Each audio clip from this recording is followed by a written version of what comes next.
and welcome to MyCounselor.Online. I'm your host, Brittany East, and joining me today is our featured counselor, September Trent.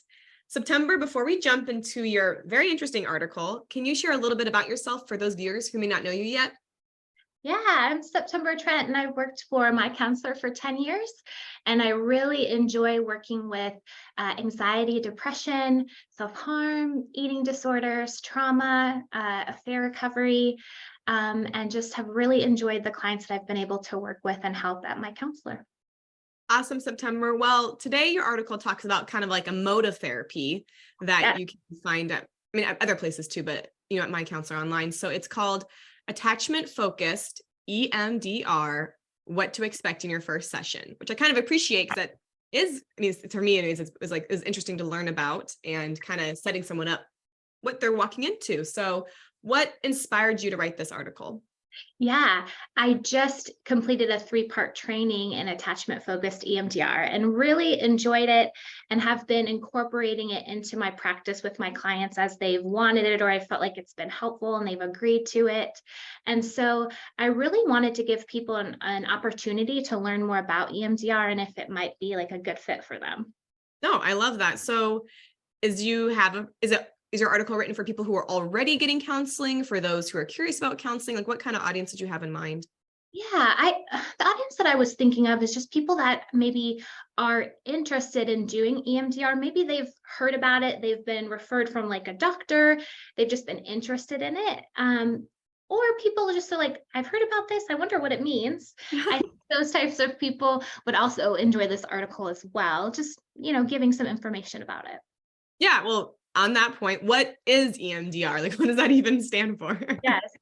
Yeah, it's eye movement desensitization reprocessing.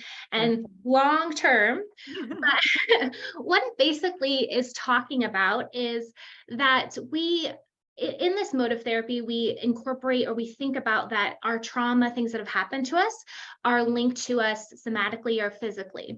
Okay. And so when we experience a trauma, sometimes our brain, or a lot of times we hope that it can work through it without any help. But sometimes it gets trapped in our body in the nervous system because it wasn't processed correctly. Okay. And so with EMDR, it helps our bodies, helps our minds reprocess this trauma. And we do that by bringing up the memory of what happened, and we add what's called bilateral stimulation. And that is incorporating a technique that helps both parts of your brain, the right and the left, to come online to be working together. And types of bilateral stimulation include we can tap on our shoulders, we can tap on our legs, we can tap on a pillow. We can also use sounds. Sometimes we have sounds going like right, left. And what that helps to do is it helps the memories or the processing of that trauma to continue to completion in a healthy way so that it doesn't feel like that trauma is currently happening anymore. And so the vividness of that traumatic memory isn't there anymore. The memory still is, but the emotions with it aren't as intense. No, that makes sense. So I don't even know if you know this, but so I got obviously the reprocessing, that part of it makes sense. Where does the eye movement, desensitization, like what does that mean then? Like, is it, because you didn't talk about like moving their eyes, or is that just the sense of the bilateral? Yeah. So when you tap, and actually that kind of moves, so in the beginning when they did EMDR, they did their finger and your eyes would move with it. Oh, okay. So when you tap, that actually, a lot of times people, if they close their eyes, they don't notice that their eyes are kind of moving, and that kind of impacts both sides of your brain. And so also when you're listening to sounds too. And so that's why we call it eye movement. And that's why, and that's how it kind of started with the moving of the eyes. So that's a good point. Okay. That's perfect. That answered it perfectly. Okay. So how do you determine that, how does a counselor determine that this is right for a client? Yeah. So when the client comes in for like the first session, like when they share what they're wanting out of therapy, if there's some like traumatic experiences, if they had like a recent traumatic experience, if they have a phobia, This would be something that I would suggest to see if they would be interested in. I would, explain to them kind of how I'm explaining to you Yeah. what they can expect. There is one piece that there are certain populations that EMDR can't be worked with, and those include like a seizure disorder, traumatic brain injury, if they're currently like abusing like a substance or like alcohol, those types of things, just because those impact how the brain is functioning. And so it would be hard for us to try to reprocess a memory while the brain is acting in a way that we can't really predict. And so those types of conditions we can't use EMDR with. So if they have those types of conditions that we know we can do other things.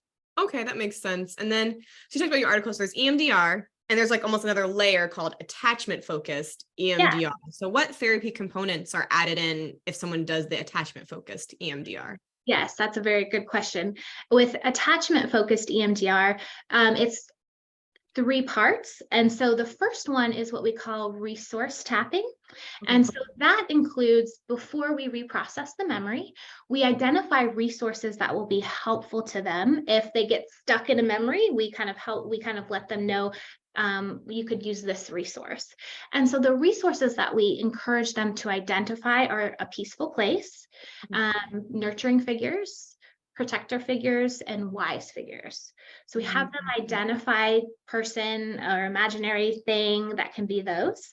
And then they add that tapping or the sounds, and that strengthens it through both sides of the brain working together. Oh, very cool. And so that's the first part. And so then after we have those resources for them or help them with that, the second part is where we have them identify the traumatic memory that they want to work on. And we go through the reprocessing part. And then the third part is talk therapy, where we help them talk through or discuss what the actual process of reprocessing the memory was like, and that what was it like for them? What did they experience? How can we help them maybe ground themselves into the present moment? Just things that maybe came up for them during the process so that they feel comfortable with us as the counselor, and then also feel comfortable continuing the process. Because with EMDR, it's not just one session, it takes multiple sessions to fully clear a traumatic memory. Okay. And then, kind of going into like, my next question is like, when someone starts, do they just immediately jump into like working on like the tapping and stuff? Or, I mean, I've heard some people feel like it's so slow, like doing it. Like, why do people feel like it could be like that? Sure. Yeah, because there's this misconception that EMDR can be like this miracle treatment that you can clear a memory in one session. Okay. And that's not always what happens. We have to go kind of about a process with it. First, we have to get a very detailed history, which includes like birth, infancy, adolescence, adulthood, attachment history, sexual history, maybe generational trauma, all these different pieces. And that's important because some of the trauma that they've experienced could be attached to some of those memories. And as their counselor, I want to know that. So if that comes up during the reprocessing, I can be aware of that, maybe what they need with resourcing. And then after the history, then we go into the resourcing where we do the peaceful place, the nurturing figure, so that they have those resources if needed or when needed. And so all of those things can take multiple sessions. And so people can feel like, well, we haven't started EMDR yet, but we actually have. We just haven't gotten to the reprocessing yet because we want to give them all the tools that they will need to make sure the reprocessing goes as well as can be expected. And then I'm just curious then, so like when someone's like processed this, like through like kind of like that eye movement or, the tapping or whatever, if they feel like outside of therapy, if they start to feel like, ooh, like this something feels triggering or something feels hard, are these like techniques they can like bring into like resources, or how does that work? Or is it just like within therapy with your therapist? That's a great question. These resources, we actually encourage them to practice them outside of therapy. So like if we identify a peaceful place, if they're becoming anxious, then we encourage them to go in their mind to that peaceful place and add the tapping, add that stimulation, and that will strengthen that picture in their mind and help them calm down. Same with if something happens and they need like a nurturing figure, if they've said like, like a mama bear, they can think of the mama bear and add the tapping to it to help kind of them feel nurtured, to help them feel calm outside of the session. Because we want those to be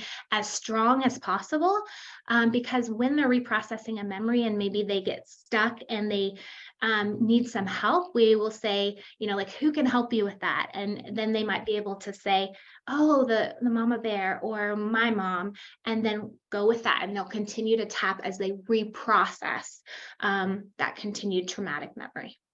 No, that totally makes sense. Okay. Yeah. 'Cause I was going to have you like talk through an example, but I feel like you've kind of like shown through like, yeah, like what it would look like. And I feel like we've been really thorough with that, unless you feel like there's something else that has not been said. No, I think that's great. Yeah. Okay. Well, what final piece of advice would you give to someone watching this, maybe learning about EMDR for the first time? Yeah, I would say if you're interested in this technique, you can do more research, or please contact us and just let us know your questions. Schedule a session. I'd be happy to kind of talk you through and see if you're a good candidate for EMDR. Because even though it can maybe take longer than you think, it is a very reliable technique and something that can be helpful with trauma and just helping you move through some of these pieces that maybe have been difficult for a long period of time.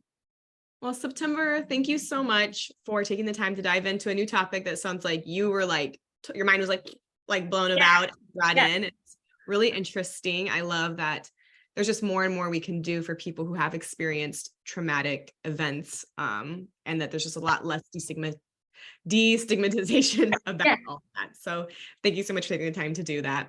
And for everyone watching us today, thank you so much for taking the time to listen. We love being able to share our resources with you, letting you see what is available out there in the world of therapy. If you're curious about other things that we talk about, whether in therapy sessions or just in the mental health world, you can find our whole history of videos on YouTube if you search MyCounselor.Online Christian Counseling. And you can find also other videos on old podcasts on Facebook and Instagram if you search Love My Counselor. Thanks so much for joining us, and see you next time for another episode of My Counselor Online.